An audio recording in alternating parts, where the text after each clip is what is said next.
આદિવાસી વિસ્તારમાં બાળકોના ભવિષ્ય સાથે રમત રમાતી હોય એવા દ્રશ્યો સામે આવી રહ્યા છે. હલકી કક્ષાનું મટીરીયલ વાપરી બનાવવામાં આવેલ માળ ગામની આ પ્રાથમિક શાળા એકદમ લાઈન દોરી વગરની બની છે. 4 મહિનામાં જેના ભ્રષ્ટાચારના પોપડા ખરવા લાગ્યા છે. આ શાળા તૂટી પડી તો જવાબદાર કોણ? હાલ તાપી જિલ્લામાં અંધેર નગરી ગાંડુ રાજા ટેક શેર ભાજી ટેક શેર ખાજા જેવો ઘાટ છે. અહીં કોન્ટ્રાક્ટરો ઓછી કિંમત ભરી ટેન્ડર લઈ લે છે અને પછી અધિકારીઓ સાથે સેટિંગ કરી હલકી કક્ષાનું કામ કરી બિલ પાસ કરાવાઈ લે છે. પણ આવું કામ જો શાળા સાથે પણ કરવામાં આવે અને એ શાળાનું મકાન ચાલુ શાળાએ તૂટી પડ્યું તો એની માટે જવાબદાર કોણ? અધિકારી કે કોન્ટ્રાક્ટર કે પછી આમાં અવાજ ન ઉઠાવનાર સ્થાનિકો અને વાલીઓ? જુઓ ગુજરાતના ખબરીલાલનો વિશેષ અહેવાલ. તાપી જિલ્લાના છેવાડે સોનગઢના માળ ગામે સરકારની વાતો પોકળ સાબિત થઈ રહી છે. જ્યાં પહેલા તો આ બાળકો કઈ રીતે શીખી શકે તે એક મોટો સવાલ, કારણ કે અહીં 5 વર્ગખંડ વચ્ચે એક જ શિક્ષકથી ચાલતી શાળામાં આદિવાસી બાળકોનું ભવિષ્ય અંધકારમય બન્યું છે.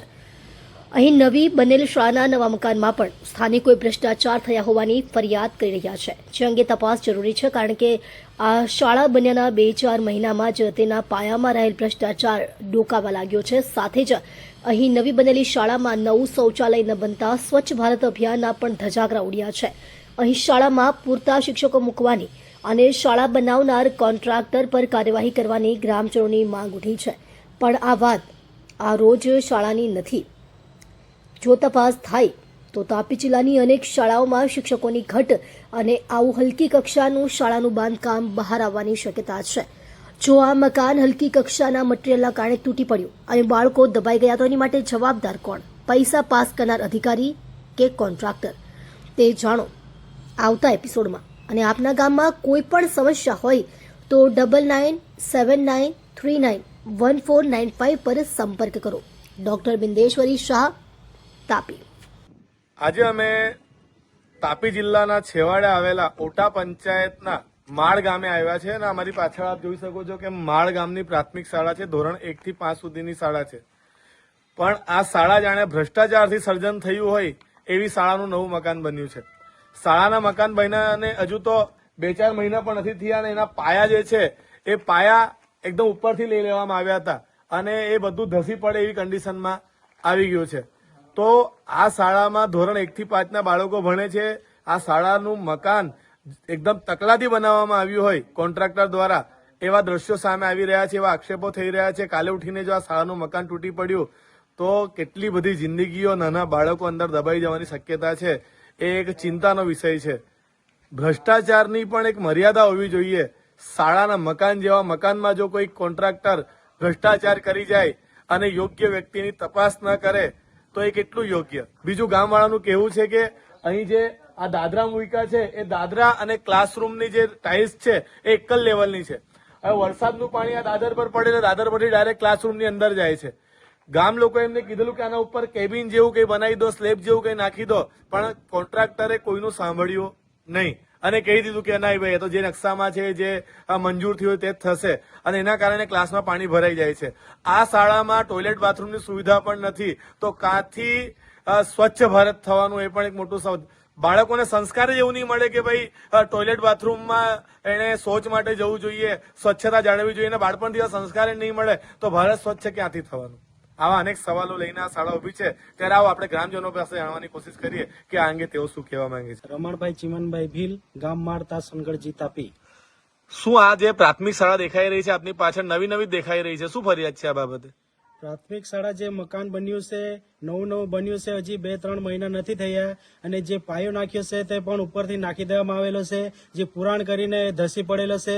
અને જે મકાન બન્યું છે અમને અમે પૂછ્યું ત્યારે કે 27 લાખનો ગ્રાન્ટ છે, પણ 27 લાખનું કોઈ કામ દેખાતું નથી. અને જે મકાન બન્યું છે એની અંદર જે મિસ્ત્રીઓ કે જે કારીગરોએ કામ કર્યું છે કઈ અડંબામાં નથી, કઈ લેવલની અંદર નથી. અને જે મકાન બનાવ્યું છે અને દાદરાની જો પ્લાન હતું એ અંદરથી લેવામાં આવેલું છે અને એ દાદરા પર કઈ કેબિન કે કઈ પતરાવાળું શેડ કઈ બનાવ્યું નથી. અને જે ચોમાસાનું પાણી આવે છે એ બધું અંદર એ ઓરડા પર આવે છે, ઓરડા પરથી ડાયરેક્ટ ક્લાસની અંદર ભરાય છે.